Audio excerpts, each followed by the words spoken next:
being a kid, like I always knew like something was different. Like I remember being 8 years old and like wondering like, why am I like this, you know? Or like looking around at everyone else, mean like there's something that they learned, and I don't know when they learned it, but like I didn't learn it. I had this friend who I thought was like the coolest person ever, you know? I just wanted to be anyone but myself. She was like developed, she had like boobs, and I was like, that is so cool, like I want to be that, you know? And like, so this is like around the time like the Mean Girls movie came out, and like we were like, we're gonna be these girls, and like, so pretty much I felt bad about myself, so I started to bully people. We started to like make lists of what you could and couldn't wear, and like we'd be mean to people like, you can't hang out with us, and like we're too good, but like really it was probably because we felt like not okay on the inside. For some reason like weed and alcohol scared me. I did cocaine, that was the first thing I did. I was like, this seems fine, you know, like I'm gonna do this. And I did it with like my older cousins, and like nothing else was important. By the time I was 15, I was like a heroin addict. I had an older boyfriend. Boyfriend's house got raided, and so my mom was like, she came to pick me up because I'm underage, so the cops would just call your parents. They come to get me, and my mom took me to Detox for the first time. I think I was 16 or 17, I don't really remember. When I was in there, I was on the phone with my mom, and she told me like, my little sisters said that they missed me, and like it hit home because I was living at home the entire time. And so like that was the first time I realized like maybe I'm like affecting other people by what I'm doing. And then I remember it like stopped working. Like I would get high and then be in like a public bathroom and be like, this is not enough and there's never going to be enough, but I can't stop, you know? Going like to Walmart and people would ask me if I needed water, and I'm like, oh my God, I look bad. You know, people are asking me if I like need food and water like outside of a Walmart, like I don't look good. Or like being out in public and seeing people and being like, how do you guys just go shopping with your family? Like I don't understand how you can just live life without drugs. That makes no sense to me. Like I don't get that. It was to the point I just wished I was dead and I couldn't die. I used to have like nightmares, and I would cry in my sleep and then like wake up and my life was worse than my nightmares.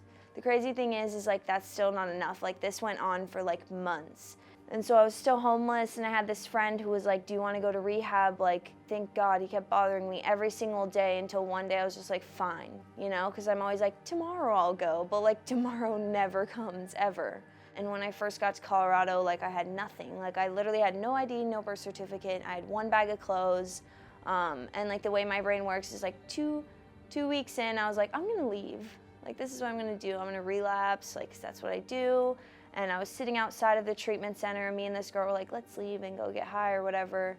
The owner of the treatment center walked out and like was like, hey, come here. And I just started crying. Like, I remember I was just like, I'm so like fucked. Like, my ideas suck so bad that like I'm willing to leave in like a state where I don't know anyone. And so like in that moment I was just like, whatever they tell me to do, I'm going to do, you know? And it wasn't like I believed it would work. It was like, what else do I have to lose? I got a sponsor. I started to work the steps, and like slowly but surely I woke up like probably like a month and a half later, and like I didn't want to die or get high, and I was like, whoa, something's working. I stayed in that treatment center for like 6 months, and then I graduated and I went to the alumni house. One of my best friends who I went through treatment with, she OD'd and died. And like the crazy thing is like I'd never thought that like I could get through these things sober.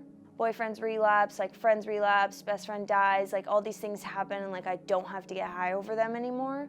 And that's insane to me. Like I continue to go to meetings, I continue to pray and call my sponsor and do these things, and like even when it doesn't feel like a success, it is. I just remember feeling like there was no way out, you know?